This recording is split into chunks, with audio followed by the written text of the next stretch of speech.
at TBC. Well, today, as a short season of teaching, I thought through the next few weeks leading up to the middle of February, we would have a look at this word new.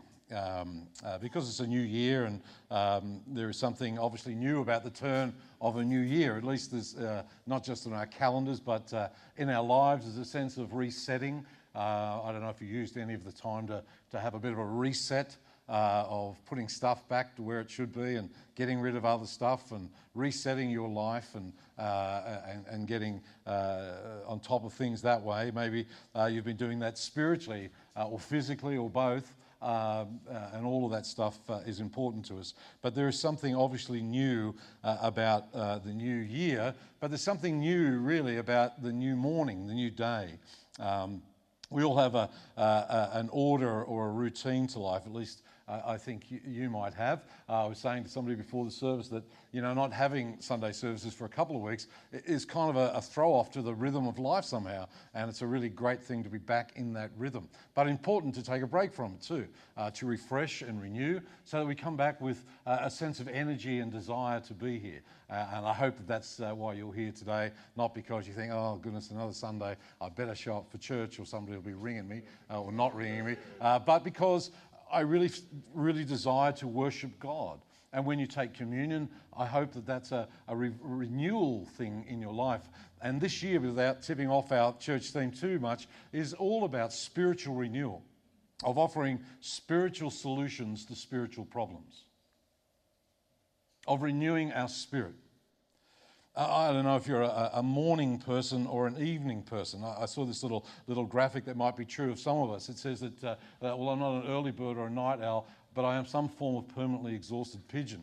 And at times I am a morning person, but at times I'm an evening person. But a lot of the time I'm a permanently exhausted pigeon. My morning routine is pretty set. I usually wake up about 6:30, and I head downstairs, and my first job of the morning is to empty the dishwasher. That is, if the staff haven't done it for me. I empty the dishwasher and I play this game that I'm about to share with you. It'll sound a bit mad, but this is what I do. If the dishwasher is full, I put on the kettle and I play beat the kettle game.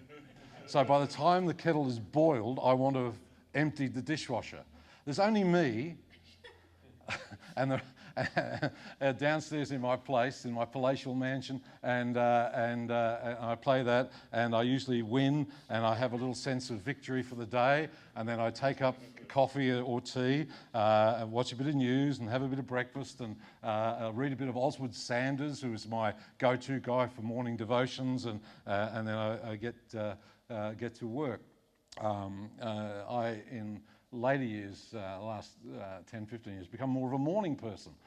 By 9 o'clock, I'm thinking quite affectionately about my bed and how I can justify going to bed that early, and away we go. But everybody's different, and everybody's got a different routine. There is a difference about the morning, though, for me. There is something obviously new about the morning. And some Bible verses and some concepts in the Bible are like oxygen to us when we feel like life is suffocating us and we are stifled.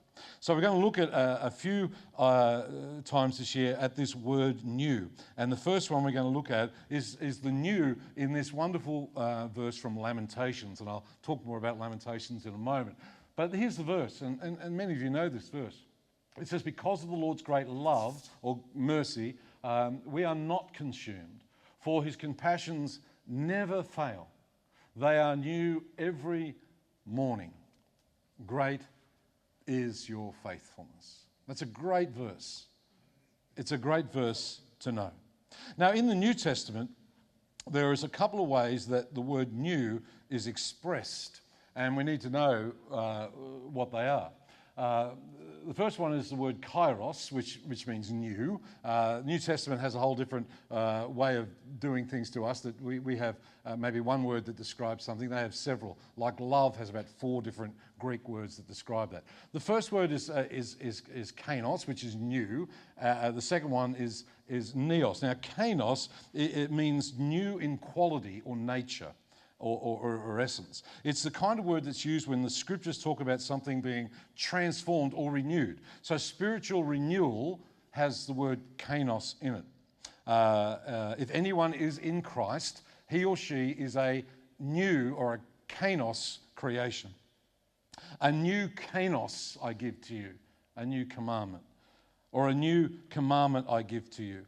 Neos is new, but it's new in terms of time or chronology. We have started a new year, a new time, a new sense of purpose and all that kind of stuff. Actually, one of the movie's characters, I watched this movie that I never understood and still don't understand it. It's called The Matrix. I don't know if you ever watched The Matrix. And the main character in that is a guy called Neo. Well, the word Neo, spelled backwards, is one, but it actually means new, the new one, right? I still don't understand the movie, but I thought you might be helpful there. But it means it's something that is made that was that is newly arrived, new in time, but not necessarily in quality. And Lamentations, which we're going to get to today, is one of those kainos verses.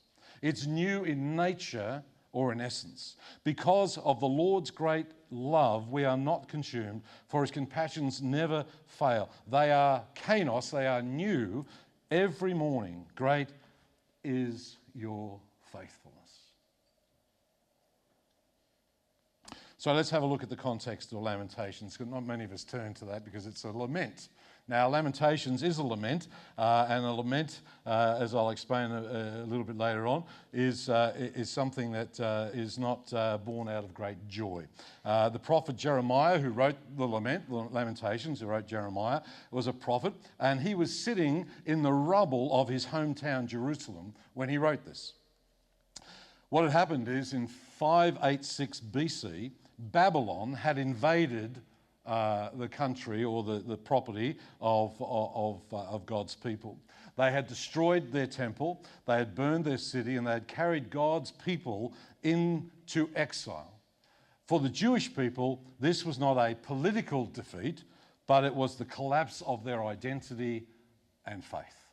So Lamentations starts, as that's the very first chapter of Lamentations, how lonely sits the city that was full of people, because all the people are gone.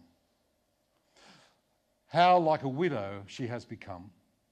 She who was great among the nations, she who was a princess among the provinces, has become a slave.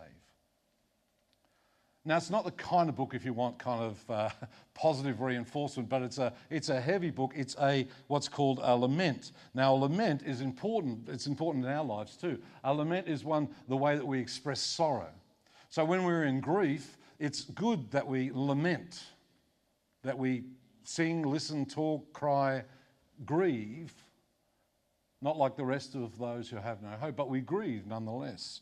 And so Solomon is grieving, he is lamenting, he is suffering because his hometown is in ruin and rubble. His countrymen and women and boys and girls have been taken away into exile. If you were around most of you were around in the 1970s, in the mid-1970s, late mid-1970, 78, there was a band on the scene then called Boney M. Anybody remember Boney M? Anyway, Boney M sang a song called By the Rivers of Babylon. And just tucked behind the Mull of Kintyre, You're the One That I Want, nothing, was By the Rivers of Babylon. And it was really interesting because people at discos, that was another thing at the 70s, would dance and stuff like that. And this song would come on, they'd dance. I remember at school discos and stuff like that, By the Rivers of Babylon. But it's actually a song of lament. It's based on Psalm 139, By the Rivers of Babylon, where we sat down there, we remembered Zion. And here's the words, I won't get it all there. We might sing it later on together as a congregation. You may hear it actually when you're having a cup of tea. And by the way, there's a cup of tea after service if you'd like one. But the Rivers of Babylon, there's great irony, wasn't it? That people are dancing at these discos with all shiny clothes on. This is the 70s. And they were singing really a lament. They were singing about the sorrow of a people who had been displaced by Babylon. So Lamentations is a very interesting book, and you should read it sometime. It's a series actually of 5 poems of mourning about devastation. So if you want a bit of a pick-me-up in the morning, Lamentations is probably not your book, but it's important to read it. It's really honest and raw, and it is filled with lament. But in the middle of the rubble and the lament, there is this hope. The other thing about Lamentations is it's what's called an acrostic poem. We use these to cheat in exams. Not cheat, but to remember things. You know, you make a weird poem about the subjects that you're going to study, and it would say speciality or something, and the world's full of all that kind of stuff. But an acrostic poem, it's a very clever way to do it. Each verse, actually, in Lamentations, the whole book, begins with successive letters of the alphabet. In our alphabet, A, B, C, D, you know the alphabet, I'm sure, but they would do it in the Hebrew alphabet. It shows intentionality, not just words. And these verses go on with lament, but right stuck in the exact middle of the book is something very, very cool to me. Right in the center of the book, it's as if Jeremiah wants us to know something is absolutely central, is that verse.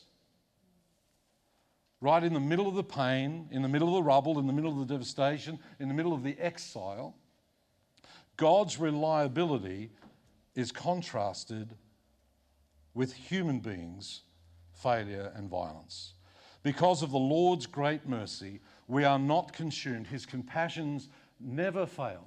They are new every morning. And then the lament goes on. It's as if Jeremiah, or the Lord through Jeremiah, is saying, yep, bad stuff happens, but at the center of life and the center of your life is this great promise from God. That his mercies are new every morning, that even though everyone around you may fail you, he will never fail you. Great is your faithfulness, O God. So for a few moments, I want to remind us of the wonderful nature of God's love. We've sung a great song about that already. And then we'll roll through that together. The first thing is this, that this great lament reminds us, and this great words of hope reminds us that we are preserved by the God whom we love. God's great love preserves us. Charles Spurgeon, who was a wonderful orator and writer of his day and all that kind of stuff, he said this interesting thing. He said, God's mercy is so great that you may sooner drain the sea of its water, or deprive the sun of its light, or make the space too narrow, than diminish the great mercy of God. Sometimes we think the mercy of God is too small. In fact, we think it can just about extend to us, but not to anybody not like us.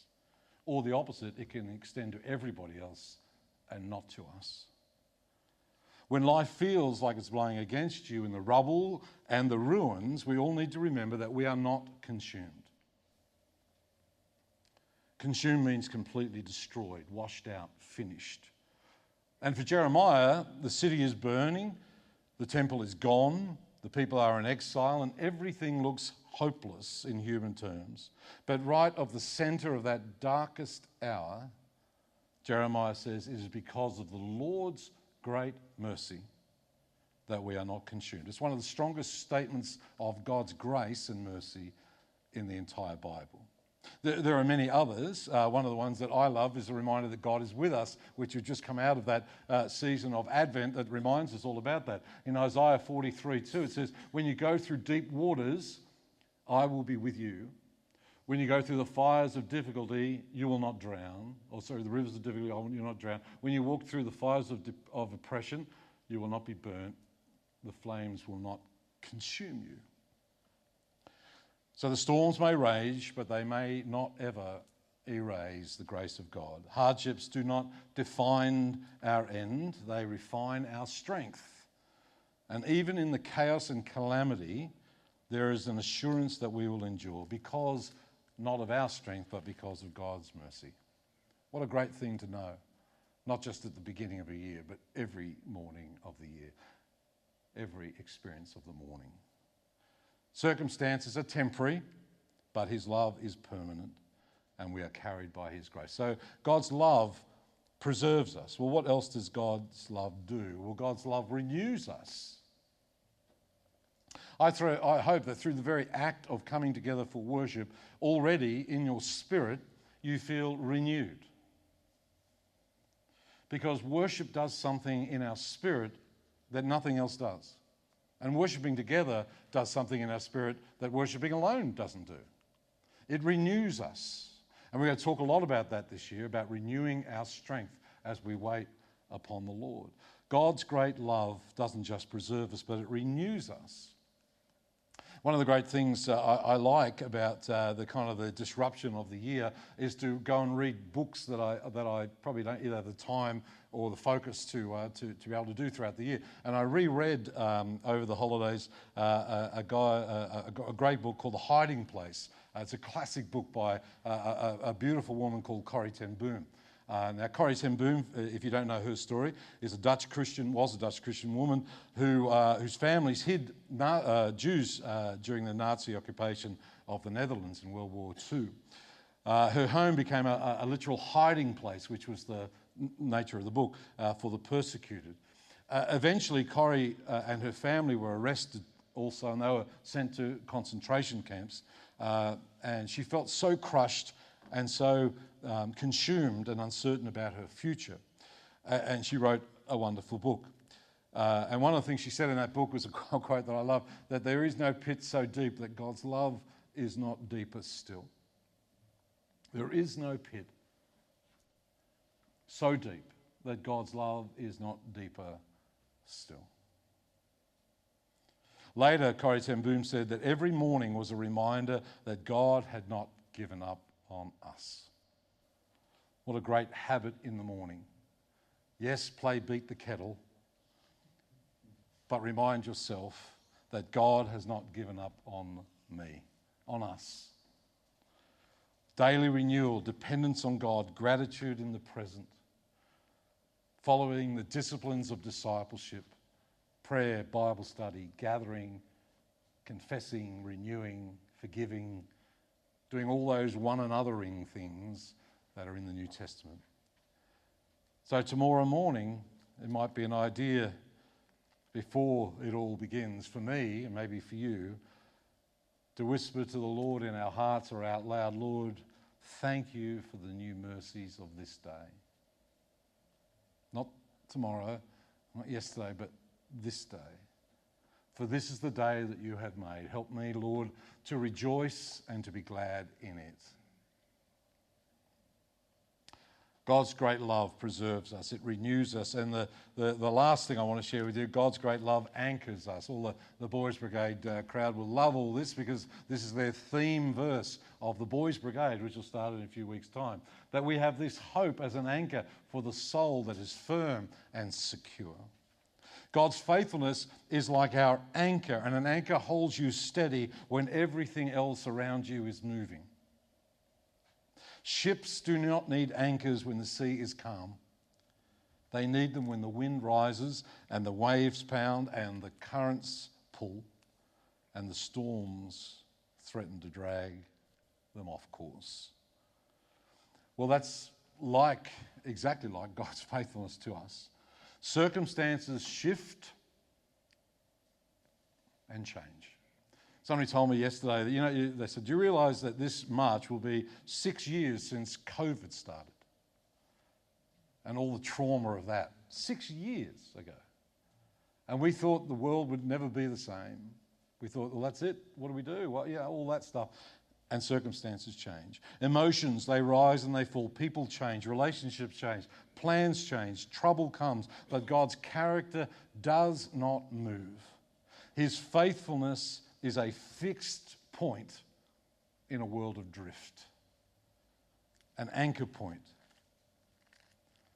So God's love preserves us, it renews us, and it anchors us.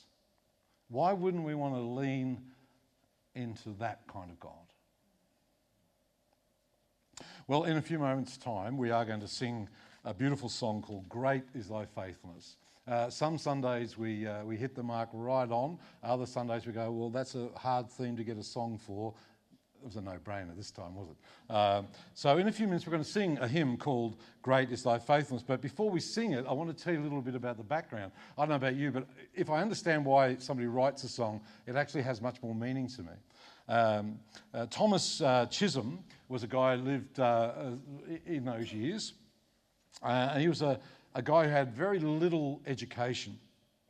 He became a teacher and a newspaper editor. For the young people, a newspaper is things we used to, anyway, you can explain all that. But at age 27, he became a Methodist minister, but he had some poor health such that he had to leave that ministry after only 1 year. So at 28 years of age, his life's dreams were gone. But Thomas continued to write poetry and hymns, which is what a song is, really, it's a poem. He authored over 1,200 poems. Many became hymns, many focusing on God's mercy and truth. Great Is Thy Faithfulness, which is his probably most known song, came directly from Lamentations 3, 22 and 23. Because for Thomas, that great truth was the centre of his life. Not what came before, not what was about to be, but the centre of his life. He knew about the faithfulness of God. Now, Great Is Thy Faithfulness, unlike a lot of hymns, was not born out of dramatic events, so to speak. But it's a celebration, according to Thomas, of God's ordinary faithfulness, which sounds extraordinary to me. In it, there's a great line where it says, "There is no shadow of turning with thee." If you want to get all theological about it, that talks about the immutability of God, the unchangeableness of God's character. Shifting of shadows in a world, the symbol of instability and unpredictability. Well, God is not like that. There is no shadow of turning with him. He does not shift like shadows. He does not change direction. He does not alter his character. He is not unpredictable or unreliable. He is not moody or inconsistent or any of those things. He is faithful. When everything else in our lives might change, God does not. His love preserves us, it renews us, it anchors us. So tomorrow when the sun rises, and we hope it will, although it's going to be 21 degrees, who knows? Remember that his mercies are new tomorrow as they were today. That his faithfulness is great as it is today, as it will be tomorrow. And his love will not let you go. That's why it's very hard to run away from God. Because of his great mercy, his great love, we are not consumed. No matter what happens in our journey together or individually, we are not consumed. We are not finished. His compassions or mercies never fail, for they are new every morning. Great is your faithfulness.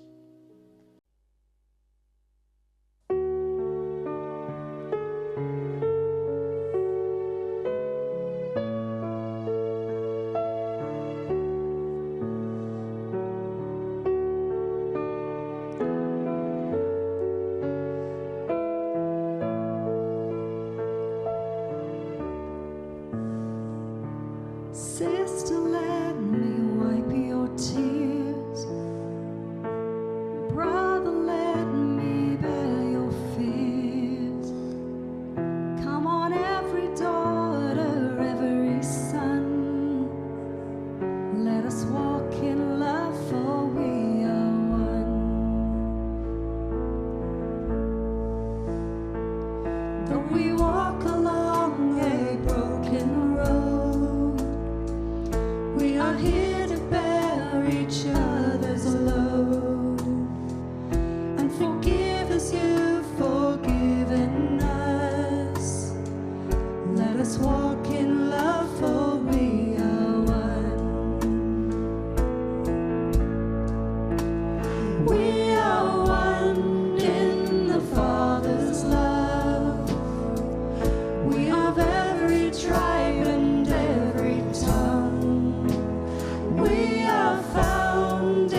soul divides. There's a love